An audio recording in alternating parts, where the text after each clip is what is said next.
드라마 선재 업고 티어에서 사고를 당하고 물에 빠진 소리를 구한 인물은 바로 선재였는데요. 드라마를 시청하면서 여러 장면들을 통해 소리뿐만 아니라 선재도 혹시 타임슬립을 하고 있는 것이 아닐까라는 생각이 들었지만 아무런 단서가 없는 상황이었죠. 하지만 TVN에서 공개한 한 쇼츠 영상을 보고 선재가 타임슬립을 하고 있다는 제 생각에 무게를 실어주었는데요.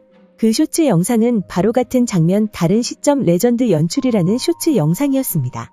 쇼츠 영상에서는 제일 먼저 1화에서 선재와 소리가 만나는 장면을 담고 있었는데요. 선재가 휠체어가 고장난 이후 소리의 손에 핫팩을 쥐어주었죠. 그리고 그런 그의 행동에 눈물을 흘리자 자신이 울릴 만한 행동을 하지 않았는데 왜 우냐고 물었는데요. 그런 그의 말에 소리는 자신이 선재의 팬이라고 말했죠.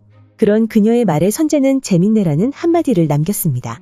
그리고 다음 장면에서는 4화에 나왔던 선재의 시점에서 그 장면을 다시 한번 담았는데요. 그 장면이 미묘하게 바뀌었다는 사실을 선재의 대사를 통해 확인할 수 있었습니다. 제일 먼저 하나도 안 변했네라고 생각한 선재는 똑같이 소리에게 휠체어가 고장났냐 묻고 있었는데요. 그렇다는 소리의 대답에 기억을 하지 못하는구나라는 생각을 한 선재는 똑같이 소리의 손에 핫팩을 쥐어주었고 왜 우냐는 선재의 물음의 소리는 똑같이 팬이라고 대답했죠. 하지만 그 말에 대한 선재의 대답이 달라졌다는 사실을 확인할 수 있었는데요. 그녀의 말에 선재는 고맙네라고 말했습니다.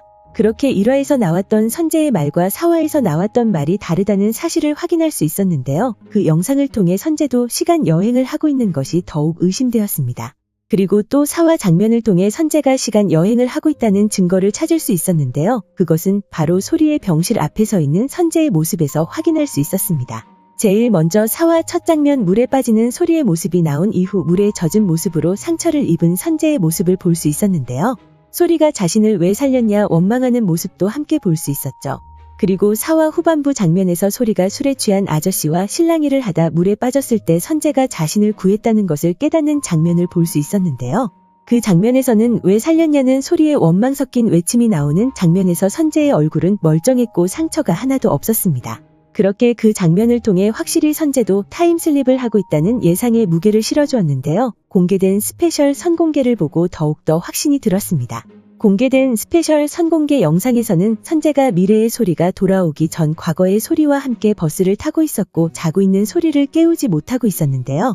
그렇게 버스는 소리의 사고가 있었던 장소로 향하고 있었고 선재는 이제 소리를 깨워야겠다는 마음을 먹고 일어섰죠. 하지만 가방에 내용물이 모두 쏟아져 죽는 사이 소리는 내려버렸는데요. 그렇게 소리를 놓치고 다음 정거장에 내려야 하는 선재의 상황까지 확인할 수 있었습니다. 그리고 이후의 내용을 생각해보면 소리가 사고를 당하고 물에 빠진 이후 나타난 선재가 그녀를 물에서 구할 것이라 생각되죠. 그렇다고 한다면 4화 첫 장면에서 나왔던 온몸에 상처를 입은 선재의 모습은 조금 이상하다는 생각이 드는데요. 아마도 그때의 선재는 범인과 마주친 상황이 아니었을까 생각됩니다. 그렇게 선재의 모든 상황을 정리해보면 제일 먼저 스페셜 선공개 영상에서 나온 것처럼 버스에서 소리를 놓친 이후 물에 빠진 그녀를 구한 선재는 죄책감에 빠질 것이라 생각되는데요. 이전 인혁과 소리와의 통화에서 선재가 소리에게 미안해했다는 사실을 들을 수 있었죠. 그렇게 죄책감에 빠진 선재는 자신의 시계를 통해 타임슬립을 하게 되고 아마도 그가 향하게 된 시간은 소리의 사고 당일이 아니었을까 생각됩니다. 이후 선재가 소리를 구하기 위해 달려가게 되고 범인에게 잡혀있는 소리를 구하기 위해 범인과의 몸싸움을 벌일 것으로 보이는데요. 하지만 선재가 소리를 구하는 데에는 실패할 것이라 생각되죠. 왜냐하면 4화 첫 장면에서 소리의 병실 앞에 상처 입은 선재가 앉아있었고 소리의 다리는 다친 이후였죠. 그리고 4화에 나왔던 선재 시점에 휠체어를 탄 소리를 만나는 장면이 한번 타임슬립을 겪은 이후라 생각돼서였습니다. 그리고 그가 처음 건넸던 하나도 변하지 않았다는 것은 소리의 다리를 두고 한 생각이 아닐까라는 예상을 해볼 수 있었는데요. 어쩌면 이번 7화에서 소리를 구하는 데에 성공하는 선재의 모습이 나오는 시점이 선재에게는 마지막 타임슬립이 아니었을까라는 생각도 들었습니다. 그렇게 7화에서는 소리를 구하는 데 성공하는 선재의 모습을 볼 수 있을 거라 생각되는데요. 만약 선재가 소리와 같은 타임슬립을 하는 인물이 맞다면 언제쯤 그 진실이 소리에게 밝혀지게 될까요? 오늘 준비한 영상은 여기까지입니다. 시청해주셔서 감사합니다.